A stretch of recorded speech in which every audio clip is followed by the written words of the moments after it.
que vous me plaisez tout autant. Lorsque vous êtes loin de moi, je vous imagine dans mes bras. Et moi, femme à l'affût, je m'affaire à savoir enfin me défaire de ce qui brille de mes débats.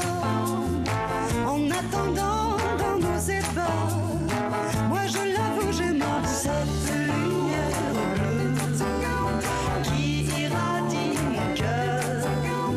mon cœur si malheureux.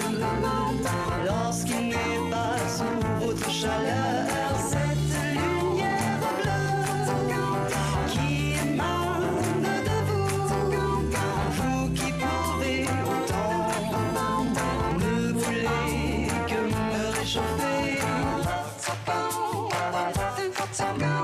Cette lumière bleue qui ira. Bonsoir Nicolas. Bonsoir Estelle. Elle est originaire de Suisse, elle vit à Paris, elle vient de sortir son nouvel album.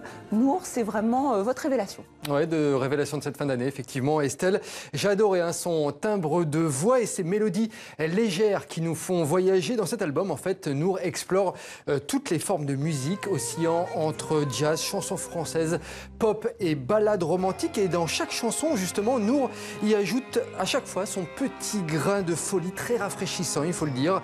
Pour la petite histoire, Estelle, sachez que Nour a débuté en chantant du jazz dans les bars à punk. Voilà, c'est assez original. La prise de risque, elle vient sans doute de là. Et puis, caractéristique assez étonnante sur cet album, plusieurs sonorités, plusieurs sons proviennent des objets de notre quotidien. Nour les a intégrés dans ses compositions musicales. Écoutez et regardez. Cet album-là, c'est un album qui a utilisé beaucoup les sons du quotidien. Donc il y a des bruits de bouchons de bouteilles, des bruits enfin il y a un morceau qui est sur une instru avec un rasoir électrique, un morceau qui est sur un instru avec un mixeur qui tourne, et le rythme du mixeur a fait émerger une chanson comme ça. Enfin voilà, sinon c'est que tout des rythmiques, mais où je pioche un son par-ci, un son par-là, enfin voilà, puis après je fais ma petite mixture de tout ça, je fais ma potion de sorcière.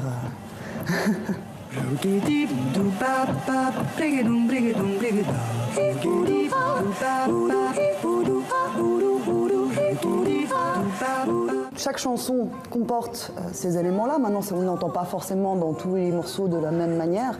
Il y a des morceaux où on les écoute vraiment, il y a des morceaux où ils sont beaucoup plus fondus dans d'autres choses, où c'est plus des petites choses qui vont apparaître comme ça de temps en temps. Mais bien gardé par le Minotaure, le poète d'or, le poète d'or. Je pense qu'en fait, tout est musique. Il n'y a pas, enfin, tout le bruit, tout ce qu'on peut entendre comme du bruit, c'est de la musique. Même la parole, même la manière dont on parle, c'est de la mélodie, c'est de la musique. Tout est musique, tout est quelque chose qui peut, enfin, le monde peut être entièrement musical, artistique. Tout autour de moi me gêne et m'empêche enfin de faire les bons choix, m'empêche de me sentir légère avec toi. Ce que j'aime, Boris Vian par exemple et Nougaro sont vraiment des sources, des premières sources d'inspiration. Si on prend les plus grands comme ça. Après il y a Mainviel par exemple qui est génialissime. Enfin, voilà, tous ceux qui jouent justement avec le langage, avec la langue, avec le mot, qui aiment le goût du mot. Voilà ça, et le goût des harmonies. J'aime bien les harmonies un peu complexes. J'aime bien quand ça va pas forcément là où on avait imaginé que ça irait. Il est des fois où ma terre me rend plus forte et plus fière qu'autrefois, mais je me sens si légère avec toi. Voilà, après l'orage, c'est le nom de ce nouvel album de Nour. Elle sera en concert à Paris en janvier. Star Wars, le dernier volet, est un énorme succès au cinéma et il y a une exposition à voir en Suisse. C'est à Yverdon-les-Bains, très exactement, Estelle, avec cette expo qui s'appelle « Je suis ton père », phrase culte tirée du film. C'est en ce moment à la maison d'Ailleurs, lieu incontournable en Suisse, donc consacré à la science-fiction. 13 artistes contemporains internationaux qui ont carte blanche pour revisiter l'univers et les personnages de la saga Star Wars. Un parcours interactif où l'on découvre une centaine d'œuvres d'art. On reconnaît les Stormtroopers, Yoda également, ou encore Z6PO, et puis les célèbres vaisseaux vaisseau de la guerre des étoiles, bien entendu. Et puis vous allez le voir, ma préférée, Dark Vador, en train de boire un thé. C'est jusqu'au 14 octobre. C'est à découvrir jusqu'au 14 octobre. Il faut aller la découvrir, ça sera encore mieux. Merci.